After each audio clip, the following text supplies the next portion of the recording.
The distress signal came through at 600 hours, breaking the usual quiet of the morning shift. Captain Jake Morrison was drinking his second cup of coffee when the communications officer rushed into his cabin. Her face was pale, her hands shaking as she handed him the data pad. "Sir, you need to see this," she said. Jake read the message twice to make sure he understood it correctly. The Kepler mining colony was under attack. 12,000 people were trapped there. They were calling for help. The message was already 6 hours old. He stood up and walked quickly to the bridge of the ESS Valiant. His crew snapped to attention when he entered. Commander Lisa Grant looked up from her station, her eyes meeting his. She had already seen the message too. "What's the situation?" Jake asked. Lisa pulled up a star chart on the main screen. "The Kepler colony is 3 days away at maximum speed. They sent out the distress call to the Galactic Council 6 hours ago. No response yet from any council ships." Jake felt his jaw tighten. 6 hours was a long time when people were dying. "Get me a line to Earth Command. Now." The call connected within minutes. Admiral Chris Bennett appeared on the screen. His face looked tired but alert. Behind him, Jake could see other officers moving quickly between stations. Earth Command was already awake and working. "Morrison," the Admiral said, "I'm guessing you saw the message." "Yes, sir." "What are our orders?" "The Council is still debating what to do. The big powers are making excuses. The Phyrexians say their fleet is busy. The Talorans claim they have political problems. Everyone else is finding reasons to stay home." Jake waited. He knew what was coming next. "Earth Command is authorizing you to respond," Admiral Bennett continued. "The Defender and the Guardian will follow as support. You'll have 900 personnel total. And the enemy force?" "Unknown." The colony's last transmission mentioned 6 large vessels. No identification. "They're not responding to any communication attempts. They're just attacking." Lisa stepped closer to Jake's chair. "Sir, if we're the only ones responding, we're going to be heavily outnumbered." Jake looked at her, then back at the Admiral. "When do we leave?" Admiral Bennett smiled slightly. It was not a happy smile, but it showed approval. "Immediately. Save as many as you can, Captain. And come back alive." The transmission ended. Jake turned to his crew. "All hands to battle stations. Navigation, plot a course to the Kepler system. Engineering, I want maximum speed. We're going in hot." The Valiant's engines roared to life. The ship broke orbit and accelerated toward deep space. Behind it, 2 more Earth vessels fell into formation. They pushed their engines harder than recommended, racing against time and death. In the Galactic Council chamber, the debate continued. 47 different species argued about what should be done. Some wanted to send a diplomatic mission first. Others suggested waiting to gather more information. A few species openly stated that the colony was not worth the risk. Ambassador Nina Walsh sat in Earth's seat and listened to all of it. She was a small woman with gray hair and sharp eyes. She had been a teacher before joining the diplomatic corps. Now she represented humanity to a galaxy that still saw them as strange and dangerous. When it was her turn to speak, she stood up slowly. The chamber grew quiet. Earth was still new to the Council. Many species were curious what the humans would say. "My government has authorized military action," Nina said. Her voice was calm but firm. 3 Earth vessels are currently en route to the Kepler colony. They will arrive in approximately 70 hours. The chamber erupted in noise. The Phyrexian ambassador, a tall being with blue skin and 4 arms, rose to his feet. "This is unacceptable. Earth cannot act unilaterally. You must wait for Council approval." Nina looked at him directly. "The Treaty of Mutual Defense requires aid to be rendered to any colony under attack. Earth is simply following the treaty that all of you signed." "But the risks," another ambassador said. "We don't know who the attackers are. We don't know their capabilities. Sending ships blindly could result in their destruction." "Then perhaps," Nina replied quietly, "you should have sent reconnaissance vessels 6 hours ago when the distress call first came in. My people do not have the luxury of waiting while 12,000 beings die." She sat down. The debate continued, but Nina stopped listening. Her focus was on the 3 ships racing through space. She had a grandson on the Valiant, a young lieutenant named Ben Carter. She had not told him goodbye. There had not been time.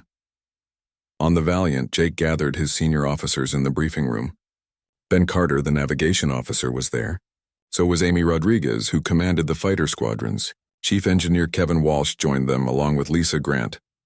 Here's what we know, Jake said, displaying tactical data on the screen. 6 enemy vessels, each bigger than us. The colony's defenses are down. Life support is failing in multiple sections. We'll be outnumbered and outgunned. What's the plan? Amy asked. She was young, only 26, but she had flown combat missions before. Her hands were steady. We hit them hard and fast, Jake said. No warning, no negotiation. They had their chance to talk.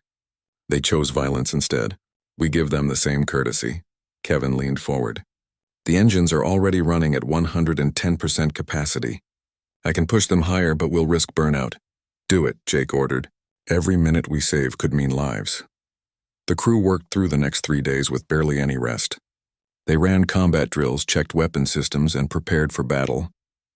The mood on the ship was tense but focused. Everyone knew what they were facing. Ben Carter spent his off hours studying the star charts of the Kepler system. He was looking for any tactical advantage they could use. The system was fairly standard, with the mining colony built on a large asteroid. There were no planets nearby, no cover to use. Amy gathered her pilots and ran them through simulation after simulation. Human fighter craft were smaller and faster than most galactic designs, but they were also more fragile. Her pilots would need to be perfect to survive what was coming. Lisa Grant checked casualty projections and did not like what she saw. In every scenario she ran, the human fleet took heavy losses, but they completed the mission. That was what mattered. On the 3rd day, the Valiant dropped out of faster-than-light travel at the edge of the Kepler system. What they found was worse than any report had suggested. The colony was dying. Sections of it vented atmosphere into space. Bodies floated in the debris field, frozen and still. The 6 enemy vessels surrounded the station like predators circling wounded prey. They fired methodically, destroying one section at a time. Jake's hands gripped the armrests of his command chair. Communications, open a channel to the enemy vessels. All frequencies. Lisa stepped forward. This is Commander Lisa Grant of the Earth vessel Valiant. Cease your attack immediately and withdraw, or we will open fire. The response came quickly. The enemy ships turned their weapons toward the human fleet. They did not speak. They did not negotiate. They just opened fire. All ships, Jake ordered. Attack pattern Delta. Take us in. The battle for Kepler colony had begun. The enemy fire hit the Valiant's shields before Jake could give his next order. The ship shook hard. Lights flickered on the bridge. Damage reports started coming in immediately. Forward shields at 70%, Kevin called out from engineering. They hit us with some kind of plasma weapon. I've never seen energy signatures like this. Jake ignored the fear trying to crawl up his spine. All ships, evasive maneuvers. Rodriguez, launch all fighters. I want them confused and scattered. Amy's voice came through the communication system. Roger that, Captain. All wings launching now. 40 small fighter craft burst from the 3 human ships.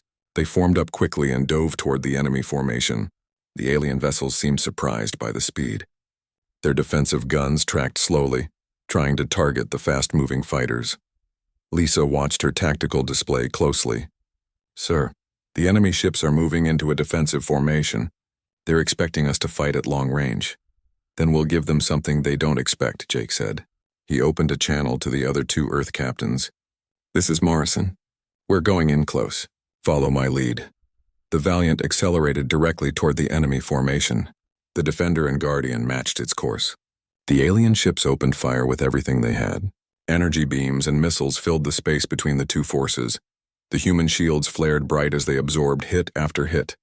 Alarms screamed across all 3 ships, but the humans kept coming. They did not slow down. They did not turn away. Ben Carter's voice was steady despite the chaos. Enemy formation breaking apart. They're trying to spread out. Good, Jake said. Target the nearest vessel. All weapons, fire when ready. At a range that would make any council captain call him insane, Jake ordered his weapons released. The Valiant's railguns fired solid metal slugs at incredible speeds. The rounds hit the enemy shields and punched straight through. The alien vessel's hull cracked open. Atmosphere and debris vented into space. The Defender and Guardian added their own fire. Missiles streaked across the gap, guided by targeting computers that had been designed to track fast-moving objects in Earth's dangerous skies. The enemy point defense systems tried to shoot them down but could not keep up. Explosions bloomed across 2 more enemy vessels. Amy's fighters weaved through the battle like angry wasps. They were too small and fast for the big enemy guns to track effectively. The pilots targeted weapon systems and engine ports, hitting weak points with precision strikes. One alien ship lost its main guns. Another found its engines crippled, but the enemy was fighting back hard. The Guardian took a direct hit from 3 enemy ships at once. Its shields collapsed completely. Energy beams carved into the hull, tearing through armor and cutting deep into the ship's interior. Guardian is reporting heavy casualties, Lisa said. Her voice was tight with emotion. They've lost power to their main systems. Jake made a decision he knew would haunt him later. Guardian, fall back and focus on damage control. Defender, cover them. The battle continued for 20 brutal minutes. 2 enemy vessels were completely destroyed. Their reactors exploded in bright flashes that lit up the darkness. A 3rd ship tried to run, but Ben plotted its course perfectly. The Valiant's main guns fired once. The alien ship's engines went dark. The remaining 3 enemy vessels regrouped. They seemed to realize now that the humans were not going to fight like normal council species. These Deathworlders came in close and fought with a fury that seemed impossible. One of the alien captains made a desperate move. His ship accelerated straight toward the Defender, clearly intending to ram it. The human captain saw it coming and tried to evade, but the alien ship was too close. At the last second, the damaged Guardian fired its remaining weapons. The shots hit the ramming vessel's engines. The alien ship veered off course and crashed into one of its own allies instead. Both vessels broke apart from the impact. That left 1 enemy ship. It was damaged, its shields weak, its weapons mostly gone. Jake opened a communication channel to it. "Surrender now and we'll let you live," he said. The response was a final, desperate weapons volley. The Valiant's shields absorbed it easily. Jake sighed and gave the order. The Valiant's guns fired one last time. The enemy ship went dark and began to drift. The battle was over. Jake looked around his bridge. His crew looked exhausted but alive. Then he focused on what mattered most. All ships, begin rescue operations immediately. Medical teams to the colony. Marines, get over there and start pulling people out. We don't have much time. The next 6 hours were a blur of desperate activity. Human Marines in powered armor launched toward the damaged colony. They cut through twisted metal and collapsed corridors. They found survivors trapped in sealed compartments with their air running out. They found bodies too, but they kept searching. Kevin and his engineering teams worked to stabilize the colony's critical systems. They patched hull breaches with emergency sealant. They rerouted power to life support in the damaged sections. They worked until their hands bled and their bodies screamed for rest. Medical teams turned the Valiant's cargo bays into emergency hospitals. Beings from a dozen different species were brought in, injured and terrified. Human doctors worked alongside the colony's own medical staff, treating wounds and saving lives. Lisa coordinated everything from the bridge. She tracked which sections had been searched and which still needed attention. She directed resources where they were needed most. She made impossible decisions about priorities, knowing that every choice might mean someone lived or died. Amy and her pilots flew constant patrols around the colony, watching for any sign that more enemy ships might arrive. They flew on pure adrenaline, their bodies exhausted but their focus sharp. Ben worked with the colony's navigation systems to identify all the escape pods and lifeboats that had been launched during the attack. Many were drifting far from the colony now. The human ships sent out rescue craft to recover them all. As the rescue continued, something unexpected happened. The 2 crippled enemy vessels that were still intact sent out a transmission. It was not in any language the human computers recognized at first, but the translation software worked on it. "What are you?" the message asked. Lisa brought the message to Jake. He stared at it for a long moment, trying to understand what they were asking. "They want to know what we are," Lisa explained. "Their sensors show we're from a Class 9 death world, but they don't understand why we're risking so much for people who aren't our own species." Jake thought about how to answer. Finally, he had Lisa send a simple response. "We are human. We are from Earth. We came because no one else would." The alien response came back quickly. "Why?" Jake's answer was even simpler. "Because it was right." There was a long silence from the enemy vessels after that. No more transmissions came. The rescue operations continued through the night. Human crews worked without stopping, driven by something the rest of the galaxy seemed to have forgotten. The knowledge that every life mattered. That you did not calculate whether people were worth saving. You just saved them.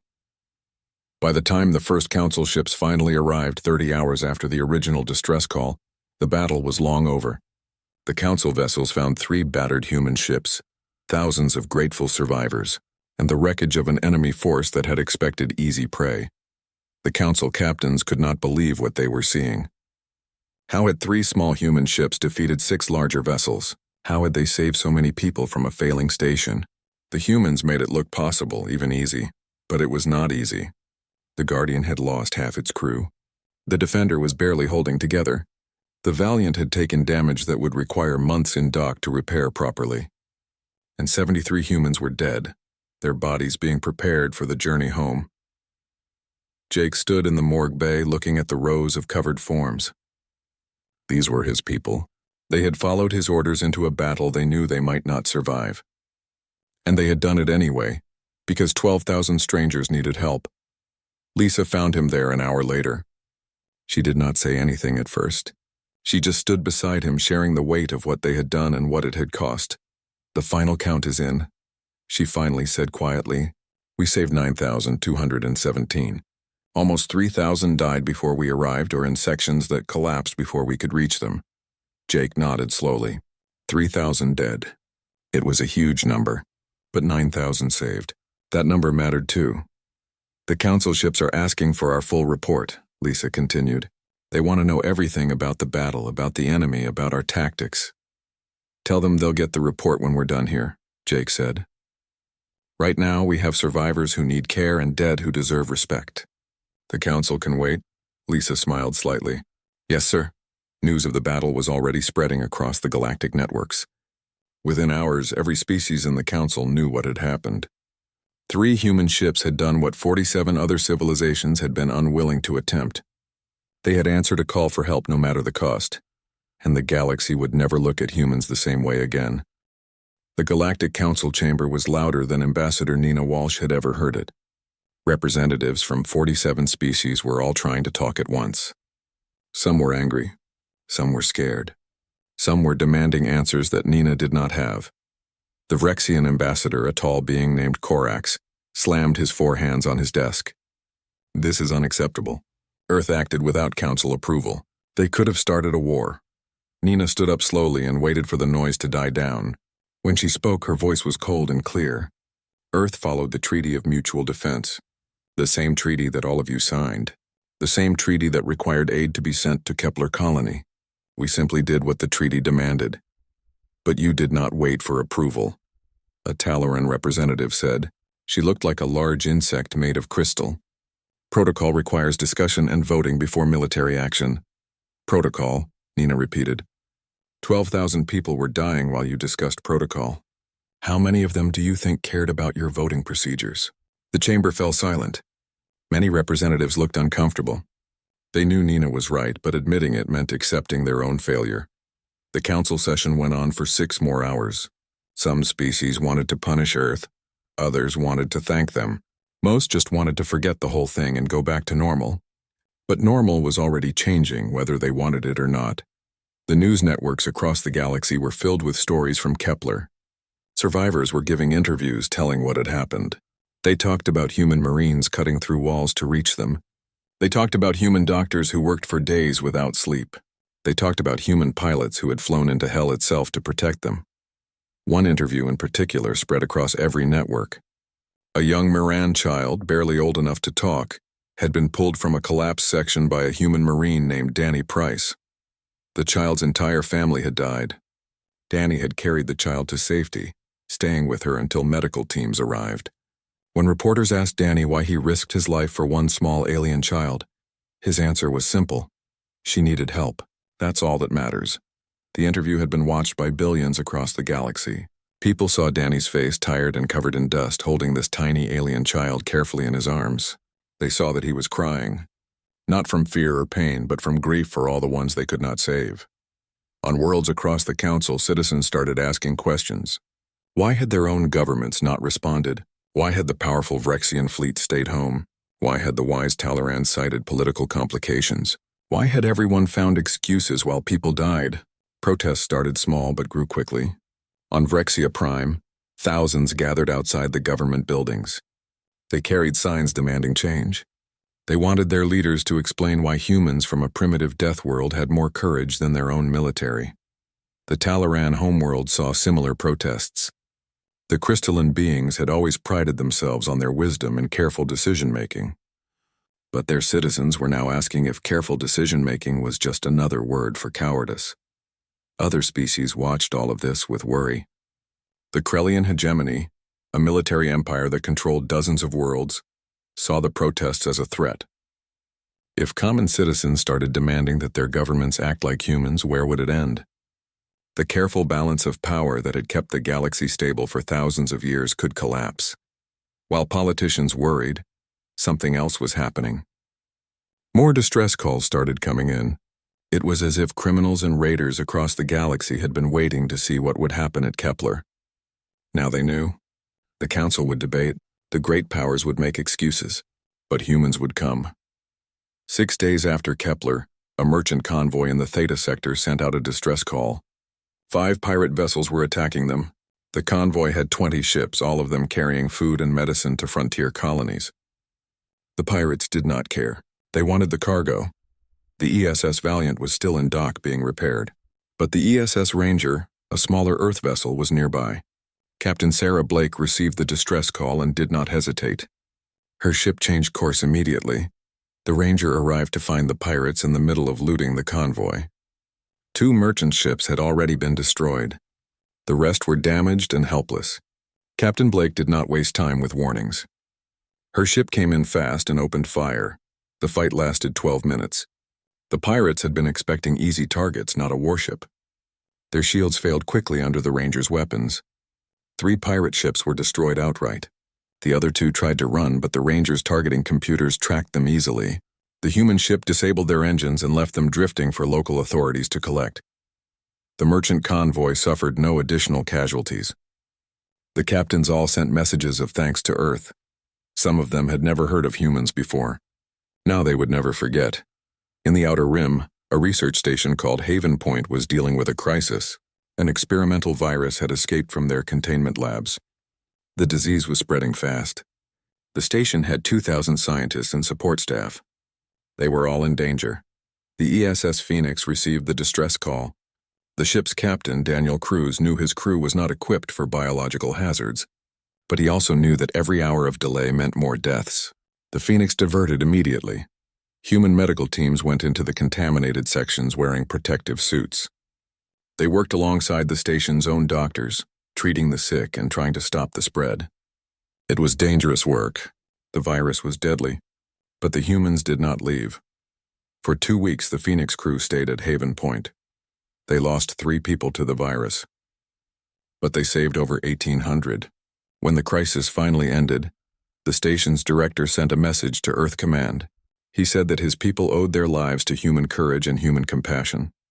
Near the Zenthi border, a small farming colony called New Hope was raided by criminals looking for slaves. The colony had only 500 people, most of them families who had come looking for a peaceful life. They had no weapons, no defenses. The ESS Guardian, repaired enough to fly but still carrying the scars of Kepler, was the closest human ship. Commander Victor Hayes brought his damaged vessel to New Hope as fast as he could. He arrived just as the raiders were loading colonists onto their ships. The Guardian did not destroy the raider vessels. Instead, Victor disabled them carefully, making sure not to harm the captured colonists.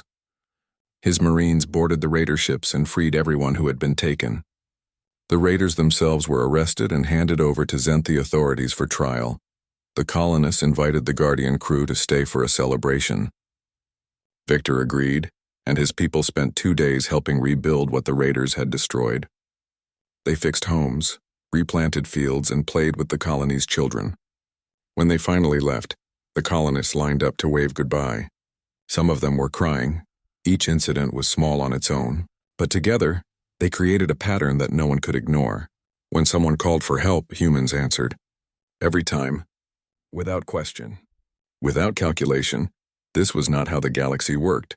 Species were supposed to protect their own interests first. They were supposed to measure costs and benefits before acting. They were supposed to be practical and reasonable. Humans were not practical. They were not reasonable. They were something the galaxy had not seen in a very long time. They were good.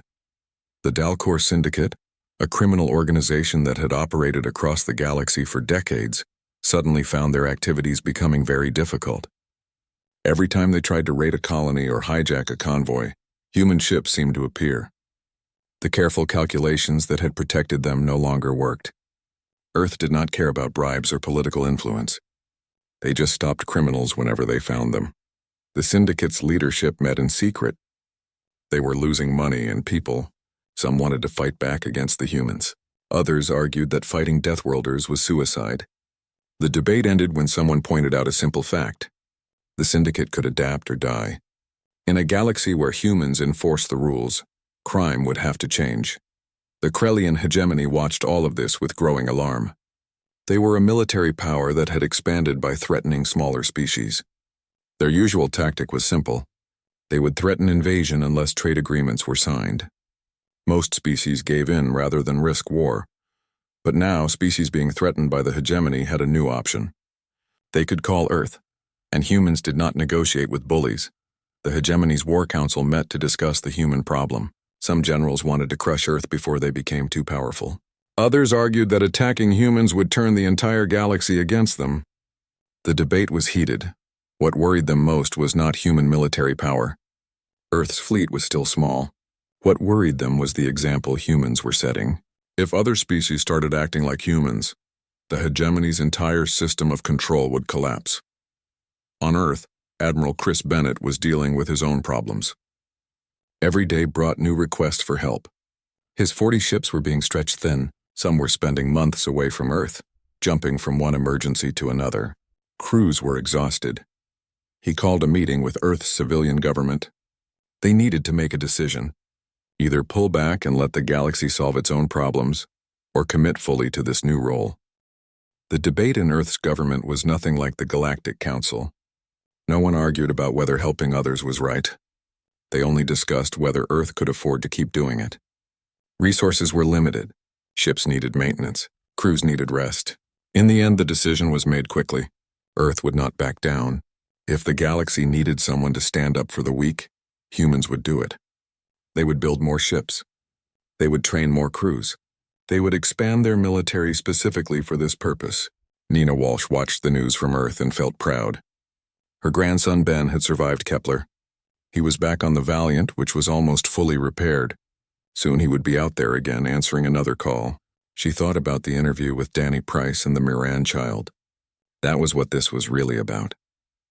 Not politics or power, just doing the right thing because it needed to be done. The galaxy was changing. The old system of careful calculation and political maneuvering was being challenged. And Earth, the newest and strangest member of the Galactic Council, was leading that change. The message from the Krellian hegemony arrived at the Galactic Council on a cold morning. It was short and direct. The 3 Miran worlds in the Zephyr Nebula would be evacuated within 30 days. The hegemony claimed the worlds contained resources necessary for their security. Any Miran who remained after the deadline would be considered hostile. The Miran ambassador stood before the council and begged for help. His people had lived on those worlds for 2,000 years. Their history was there, their culture, their homes. To abandon them would destroy everything the Miran were. The council debated for 3 days. The hegemony was powerful. They had over 200 warships.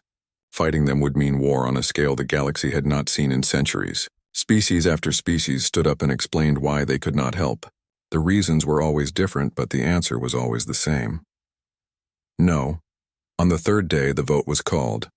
Would the council authorize military intervention to protect the Miran worlds? 43 species voted no. 3 abstained. 1 voted yes. Earth ambassador Nina Walsh stood alone on the chamber floor. She felt the eyes of every representative watching her. Some looked apologetic. Others looked angry. Most just looked relieved that someone else was taking the burden. Nina walked out of the chamber and sent an encrypted message to Earth Command. Within 6 hours, the reply came back. Earth's fleet was being mobilized. Admiral Chris Bennett called Captain Jake Morrison personally. The Valiant had just finished repairs from Kepler. The crew had been hoping for some leave time. Instead, they were being sent to the Zephyr Nebula. "I won't lie to you, Jake," the Admiral said. "This is bad. The hegemony has 70 ships moving toward the Moran worlds. You'll have 15. If they decide to push, you'll be wiped out. Jake looked at the tactical data on his screen. The numbers were brutal, but he had known what the answer would be before he even looked. When do we leave? Immediately. And Jake, do not start a war. Defend those worlds, but don't fire first. We need the moral high ground on this. Understood, sir. The Valiant led a task force of 15 Earth ships toward the Zephyr Nebula. Commander Lisa Grant plotted their course carefully. They would arrive 6 days before the hegemony's deadline.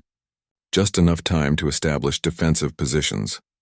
Lieutenant Ben Carter studied the nebula's properties as they traveled. It was dense with gas and dust, which would interfere with sensors. That could be useful. Chief Engineer Kevin Walsh began working on modifications to their systems to handle the nebula's intense radiation. Lieutenant Amy Rodriguez briefed her fighter pilots. They would be facing enemies that outnumbered them 5-1.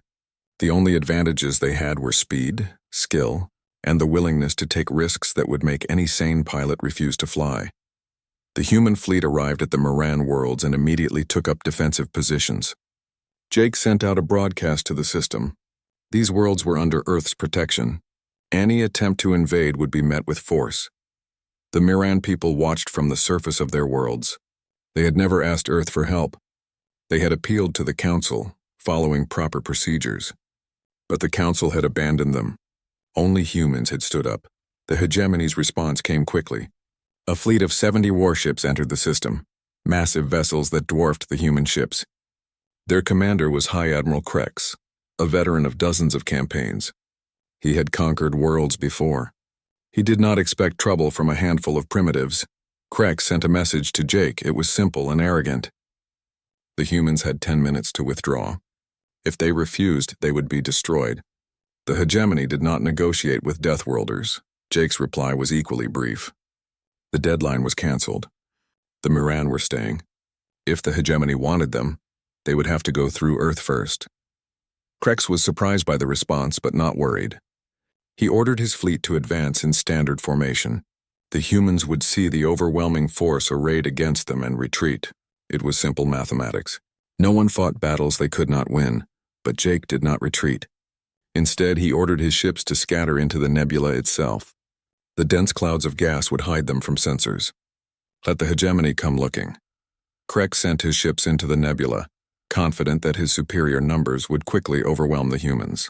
What he did not understand was that humans had grown up on a world that tried to kill them every day. They were experts at using hostile environments as weapons. The first hegemony ship to enter the nebula lost its sensors almost immediately. The radiation levels were higher than expected. Their navigation system struggled with the interference. Before they could adjust, missiles came streaking out of the clouds. The hegemony ship's shields absorbed the damage, but they were confused. Where had the attack come from? Jake watched from the Valiant's bridge as his plan unfolded. The nebula was enormous. The hegemony ships were spreading out to search for them. That meant they were losing the advantage of their numbers. Now it was small groups against small groups. And in that kind of fight, humans excelled. The ESS Defender appeared from behind a dense cloud and fired on 2 hegemony vessels. The solid rounds from its railguns punched through shields weakened by the nebula's radiation. One enemy ship lost its main engines. The Defender vanished back into the clouds before the enemy could respond. Amy's fighters struck next, hitting a hegemony cruiser's weapon systems and then disappearing into the swirling gas. The enemy tried to pursue, but flying in the nebula required skills that hegemony pilots did not have. 3 enemy fighters crashed into each other trying to navigate the dense formations. For 14 hours, the battle raged through the nebula. The hegemony lost 9 ships destroyed and 12 more crippled, but they were learning. They began to adapt their tactics using different sensor types and staying in tighter formations. The human fleet was also taking losses. 3 ships were destroyed. 7 more were heavily damaged. The Valiant's shields were failing. Kevin was working miracles to keep the ship running, but even his skills had limits. Then Krex made his move. He pulled his remaining forces out of the nebula and regrouped. He sent another message to Jake. He acknowledged that the humans were more capable than he had expected. But he had reinforcements coming. 3 more fleets, nearly 500 ships total, were en route to the nebula. When they arrived, the human force would be annihilated. Krex offered one final chance. Withdraw now with honor, or stay and die pointlessly in a few days. Jake sat in his command chair, exhausted and hurting. Half his crew was injured. His ship was barely holding together. The smart move, the reasonable move, would be to withdraw. They had done what they could. No one could blame them for retreating against impossible odds. Instead, Jake broadcast his response not just to Krex, but to the entire galaxy. Humans did not measure success by ships destroyed or battles won. They measured it by whether they kept their promises. Earth had promised to protect the Moran worlds. That promise would not be broken, no matter what it cost. The message was heard across every world in the galaxy. On dozens of planets, citizens watched as a small human fleet prepared to face certain destruction rather than abandon people who had no one else. And something began to change. The first unexpected response came from the Dalcor Syndicate. They were criminals, yes, but they were also pragmatists. They sent a coded message to Jake. The Syndicate had no love for the hegemony. If humans needed supplies, safe harbors, or intelligence about hegemony movements, the Syndicate could provide them. Not for free, of course, but at reasonable rates. Then the Talaran Collective made a quiet move. A fleet of Talaran ships deployed to the border of the Zephyr Nebula. They did not commit to helping directly, but their presence meant the hegemony would have to go through them to bring in reinforcements. The Talarans claimed it was just routine patrol deployment. Everyone knew better.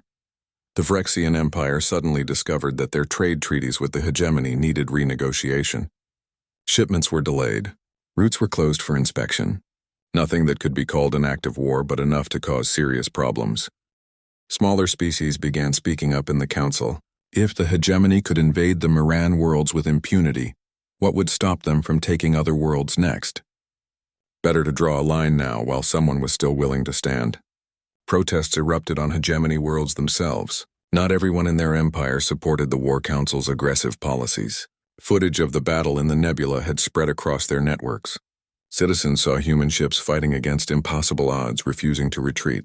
Some began asking why their government needed to threaten peaceful worlds. The hegemony's War Council met in emergency session. They could still win militarily, but at what cost? The entire galaxy was watching. Their own people were questioning. Trade was being disrupted. All of this for 3 small worlds that had little real value. High Admiral Krex received new orders. Negotiate a settlement. The War Council wanted this situation resolved before it damaged them further. The meeting took place on a neutral station. Krex sat across from Jake, studying the human captain. Jake looked terrible. His face was drawn with exhaustion. His uniform was stained, but his eyes were still clear and focused. Krex offered terms. The hegemony would withdraw their claim to the Moran worlds. In exchange, Earth would acknowledge the hegemony's existing borders and agree not to interfere in their internal affairs. Jake listened, then made his counter-proposal.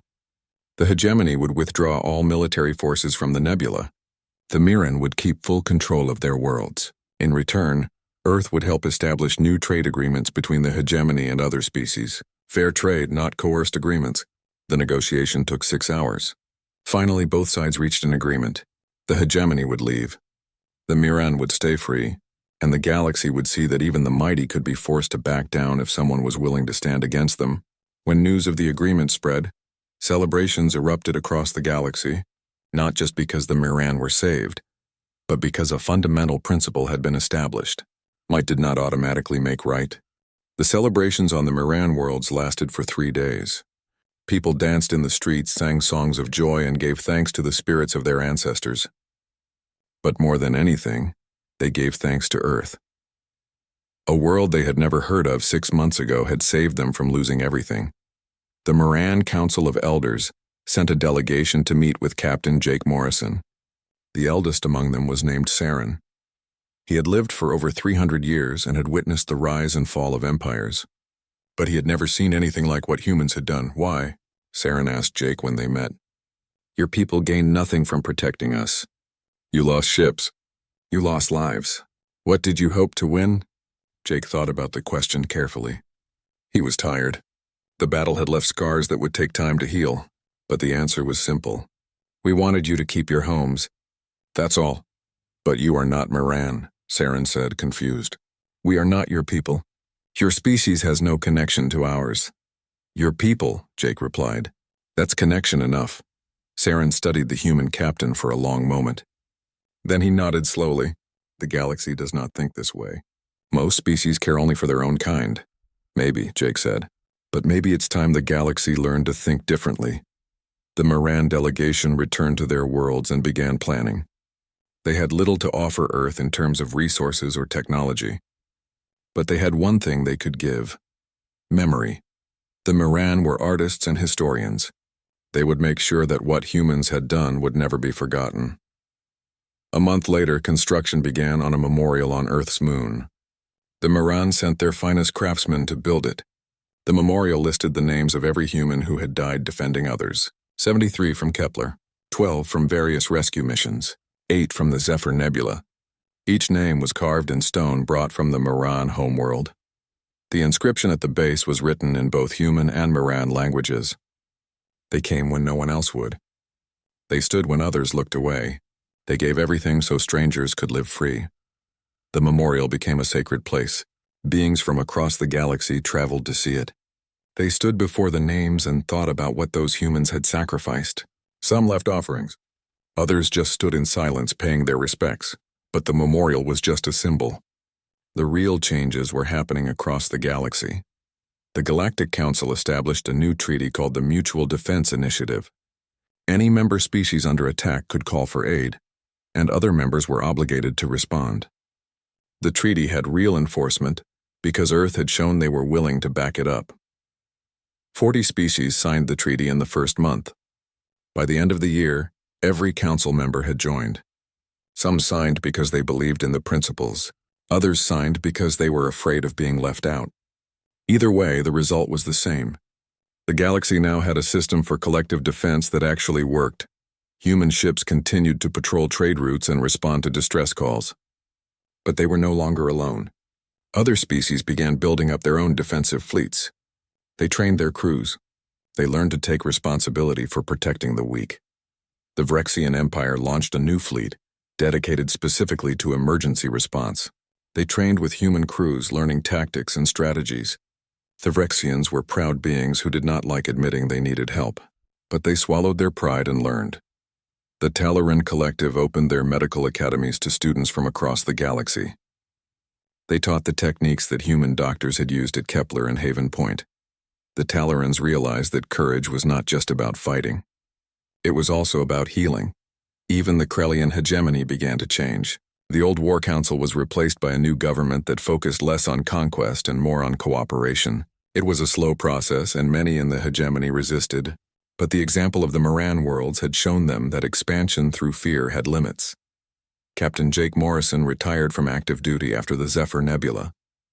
He was only 36 years old, but he had seen enough combat for a lifetime. Earth offered him a position teaching at the Naval Academy. He accepted. His classes were always full. Young officers wanted to learn from the man who had faced down the hegemony. But Jake did not teach them about tactics or weapons.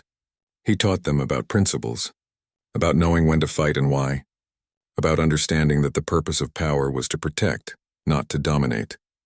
Commander Lisa Grant took command of the Valiant. She continued Jake's work, leading the ship on dozens of missions. She became known across the galaxy as someone who would always answer a call for help. Pirates and raiders learned to avoid any area where the Valiant was operating. Lieutenant Ben Carter stayed on as the Valiant's navigation officer. He turned down multiple offers for promotion because he wanted to keep flying. Years later, he would write a book about his experiences. The book became required reading at military academies across the galaxy. Lieutenant Amy Rodriguez eventually got her own command. She led a squadron of human fighters that specialized in rescue operations in hostile environments. Her pilots were the best in the galaxy, known for their skill and their willingness to risk everything to save others. Chief Engineer Kevin Walsh became the head of Earth's shipbuilding program. He designed new vessels specifically for rapid response and defense. Other species began adopting his designs, creating a new generation of ships built for protection rather than conquest. Admiral Chris Bennett expanded Earth's fleet, but always with a focus on defense. Earth built 40 new ships in the 5 years after Kepler. But they also helped other species build their own fleets. Bennett understood that true security came from everyone being able to defend themselves. not from one species being overwhelmingly powerful. Ambassador Nina Walsh continued her work at the Council. She became one of the most respected voices in galactic politics. When disputes arose, species often asked her to mediate. They trusted her because they knew humans did not play political games. They just did what was right. The Dalcor Syndicate did not go away, but it changed. Crime still existed in the galaxy. But the old ways of operating with impunity were over. The Syndicate focused more on smuggling goods that governments taxed too heavily, and less on violence and slavery. It was still illegal, but it was less harmful. 10 years after Kepler, the galaxy looked different. The great powers were still great. Politics still involved complicated maneuvering and negotiation. Conflict still erupted between species. But there was something new woven into the fabric of galactic civilization. People believed that help would come when they called. They believed that the strong had a duty to protect the weak. They believed that doing the right thing was more important than doing the profitable thing. These beliefs did not come from speeches or treaties. They came from watching humans act on those principles again and again. From seeing Jake Morrison refuse to retreat at the Moran Worlds.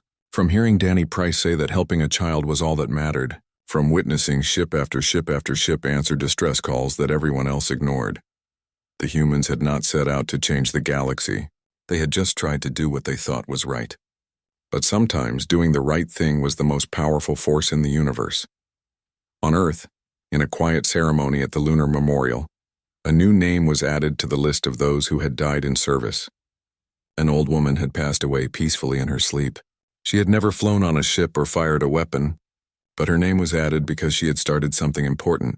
Nina Walsh, former ambassador, former teacher, grandmother of Lieutenant Ben Carter. She had stood alone in the council chamber and voted yes when everyone else voted no. That single vote had changed everything. Her grandson stood before the memorial, now a captain himself. He touched her name on the stone and thought about what she had taught him. Not with words, but with actions. That one person could make a difference. That standing up for what was right mattered, even when you stood alone. Ben looked up at the earth hanging in the sky above the memorial. His world, his people, they had come from a harsh planet that had tried to kill them at every turn. Maybe that was why they understood something the rest of the galaxy had forgotten. Life was precious, all life, and it was worth protecting. He thought about all the missions still to come, the distress calls that would need answering, the people who would need help. Earth ships would go. They always did. And now other ships would go with them. The galaxy had learned. Not perfectly, not completely, but enough to make a difference. Ben walked away from the memorial and headed back to his ship. The ESS Defender was waiting. They had received a distress call from the Outer Rim. A small colony was having trouble with raiders. Nothing major. Just people who needed help. He would answer that call. Just like his grandfather had answered the call at Kepler. Just like his grandmother had answered the call in the council chamber. Just like humans would keep answering for as long as someone needed them. On the memorial behind him, new visitors arrived. A group of young Moran students had come to see the place where human heroes were remembered. They stood before the names, reading each one carefully. Their teacher, an old Mirren named Saren, watched them and remembered meeting Jake Morrison all those years ago. The human had asked a simple question that day. Why should species only care for their own kind? The galaxy had struggled with that question for 10 years. Some still struggled with it. But more and more the answer was becoming clear. Because caring for others was what civilization meant. Because protecting the weak was what the strong should do. Because when someone called for help, someone should answer. Earth's Deathworlders had stepped out of the void and taught the galaxy a lesson it desperately needed to learn. That power was not just about strength or technology or numbers. Real power was about choosing to do what was right, even when it was hard. Even when it was dangerous. Even when you stood alone. The galaxy would never be perfect. There would always be conflicts and problems. But now at least there was hope. Hope that when darkness came, light would rise to meet it. Hope that when people cried out, someone would hear. And somewhere out there on a ship racing toward another call for help, humans were proving that hope was not just a dream. It was a promise they intended to keep. No one else had responded when the call first came. But Earth did, and they taught the galaxy that sometimes that was all it took to change everything.